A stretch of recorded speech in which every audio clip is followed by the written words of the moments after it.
Sanibonani, welcome back to enye video. Ngiyabonga kakhulu for tuning in. Thank you very much for coming. Akhohlwa subscribe, like video, share video as well.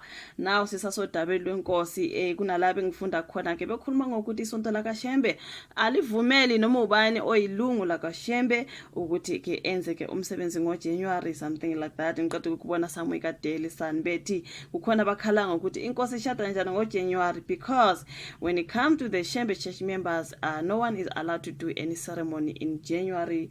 Kuningi ngesilo nkosi yami ngiyazibuza ukuthi sizobona senze njani kodwa ngapha umama uNdlunkulu uthi akushadwa lutho la kushadwa Mama uNdlunkulu engakafiki kushadwana Mama uNdlunkulu engakasho manje lana babhalile ke ephepheni ukuthi akulele kukaMayisela ukuqhubeka komgcaco wesilo ukukhuluma izazi ke hayi kuningi bafethu sizobona senze kanjani kodwa isilo bafethu bathi isintu sithi udwendwa luhlela umakoti engadukile kodwa ke ongoti bezamasiko bathi umgcaco wesilo uMisizulu Sinqobule kaZwelithini okuhlela ukuba ube sekupheleni kwenyanga uzohlehla uma kuukuthi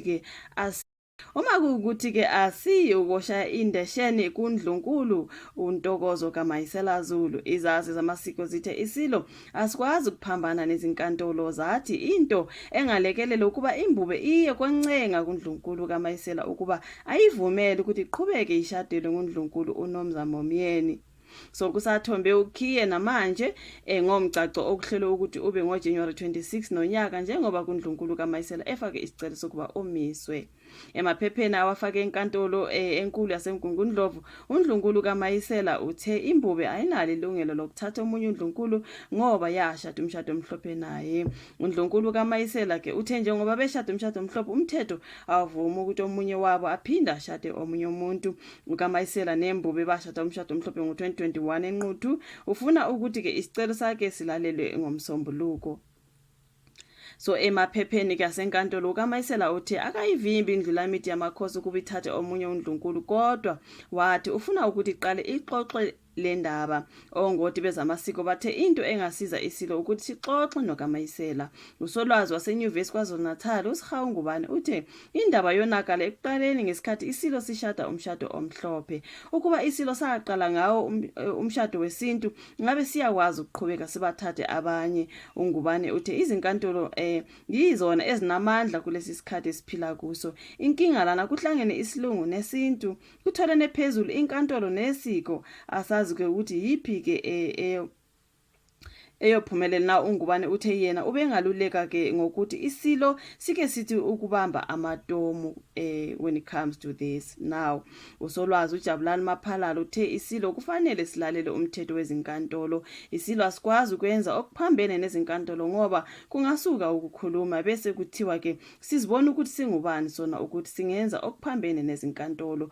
Ungoti wezomthetho kumnumzana Mpumelelo wezikalala attorneys uthe imbube ingazithola iboshwa noma ihlawuliswa uma ingenza okuphambene nomyalelo wenkantolo. Uma kungaphuma isinqumo esithi umgcaco awungaqhubeki bese isilo siyangena esigcawini kobe siphule umyalelo wenkantolo, lokho kungenza ukuthi siye ejele noma sihlawuliswe. Uthi angicabanga ukuthi ile ayifunayo umama uNdlunkulu. Akazimisele lokho akuyona into ayifunayo, ufuna kuhlale phansi kukhulunywe. uZikalala uthe yena ngokwakhe ubengaluleka ngokuthi lolu daba luxoxe ngaphandle kwenkantolo nakuba lingakabi bikho igama elisemthethweni eseliphumile lokuthi uyaqhubeka noma uyahlehla yini umgcaco. Iphepha lithola ukuthi uNdlunkulu uMamyeni uyaqhubeka namalungiselelo. Umthombo waseNdlunkulu uthe uMamyeni uhambe esho ukuthi uzoshada kumnyama noma kubomvu. Ngingomamyeni bengathi ukwehla kancane kuleyo ukuthi ngizoshada noma kumnyama noma kubomvu ngoba girl kume kumama uNdlunkulu ukuthi uyashada kumnyama noma kubomvu ngoba hey uyabona ukuthi kunzima la. Kuzomela nje wena uzehlise ngaphansi kaMama uNdlunkulu baqale bayilungise yonke le nesilo bayilungise bese ke kuyaqhutshekwa ke uyashadwa ngoba mawungathi mina ngizoshada kumnyama noma kubomvu guys kunzima ngalana bafethu kunzima ngapha kuthiwa ke abakaShembe nabo kumthetho ngale uyaklasha ngale nesonto lakaShembe ukuthi awukho umsebenzi okumele wenziwe January, as I read that kaDaily Sun. Ngicabangeli ngibone kaDaily Sun bethi akhona amalungu esonto athi phela kodwa phela ayikho iceremony ekumele yenziwe January according to kulabo ababhabhathizwe kaShembe.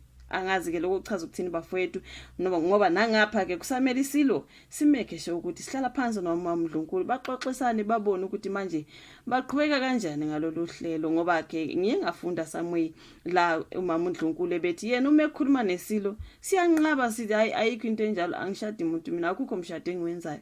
Kodwa umama yeni ngapha yena uthi ngiyashada kumnyama noma kubomvu. Kanti kuqhubekani manje? Ngoba isilo siyaphika ngale kumama uMdlunkulu ukuthi khona into enjalo eqhubekayo. Angishadi umuntu mama, angishadi umuntu mina.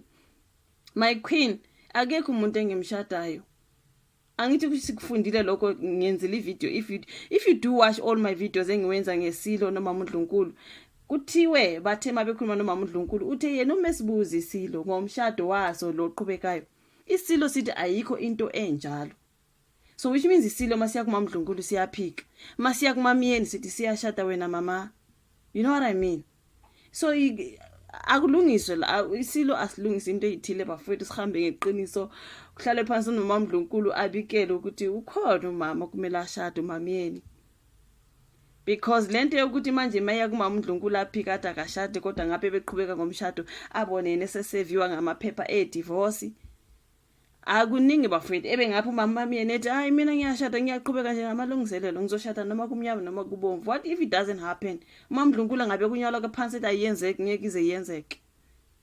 So angeke angasazi bafowethu, asaziyo zala nkomoni la, asazi mina ke ngizimsele because nami kukhona engikufundayo. That's why I'm following the story, ngiyasilandelela ngempela. Abanenkinga bafethu ukuthi abamaningi ama video esilo, kuzomela abe maningi ama video esilo ngoba mangivuka sekukhona udaba. So sizoqhubeka silulandelele ngoba nathi kukhona sikufundayo, siyakhula nathi, we are learning. Ngokunjalo sibafisela konke okuhle ukuthi bakwazi ukuyilungisa. Asethembisile sizohlala phansi nomama uMdlunkulu kulungiswe bese ke umama uMdlunkulu evula izindlela ke aqhubeke ke siqhubeke isilo, sishade ke umama mamiyeni, konke kuhambe ngendlela the way omunye nomunye afuna ngakhona. I think umama uMdlunkulu awubonile ukuthi hayi ngathi inkosi lani sifuna ukuhamba ngenye indlela futhi ezoyenza ukuthi athukwe ngabantu. Angithi sibonile before ekhuluma ngokuthi uvikele isithunzi sesilo ngoba sithukwa ngabantu, and according to what I see nginguphilile sengibonile la kubhalwe khona emaphepheni isilo sithuka ngabantu, abantu bemsola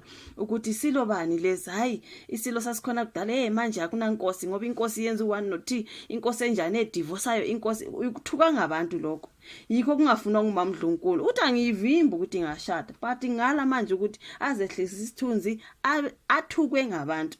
Already vele bayamxeka abantu, bayamthuka bafethu. So umama uMdlunkulu yena uzama ukuvikela isithunzi sesilo njengo first wife, udlale yakhe inzima lapha. Hayi ukuthi umvimba ukuthi angashadi, cha. Nalokho nje ukuthi kuqhutshekwe ngomshado yena engatshelwanga, it's also like angazi, it's something else. Bekumele nje atshelwe noma bengasahlali bonke allegedly we heard ukuthi sebenonyaka bahlukana ngokuhlala. Bekumele still isilo simbikele ukuthi kukhona into enje nenje engizoyenza, ngicela ukuqhubeka ngishade umunye unkosikazi. Bavumelana manje, it is done secretly, yona into angayifuni le, nokuthi nje nanku manje usemseve ngamaphepha divorce, usiyadivorcewa ngapha ke kuthiwa ke umshado uyaqhubeka kanjani ngoba phela ngokusemthethweni abaka divorce. So uphambene nalokho umama uMdlunkulu, hayi ukuthi uthi isilo asingashadi, cha. Uvikele isithunzi sesilo. Manje kuningi there bafethu, angazi anything else. I'll continue bringing the updates ngomshado wesilo nange divorce yakhe. Thank you so much ukuthi uyibuke lena. Like the video, subscribe, share it. We'll see you again on my next one. Bye.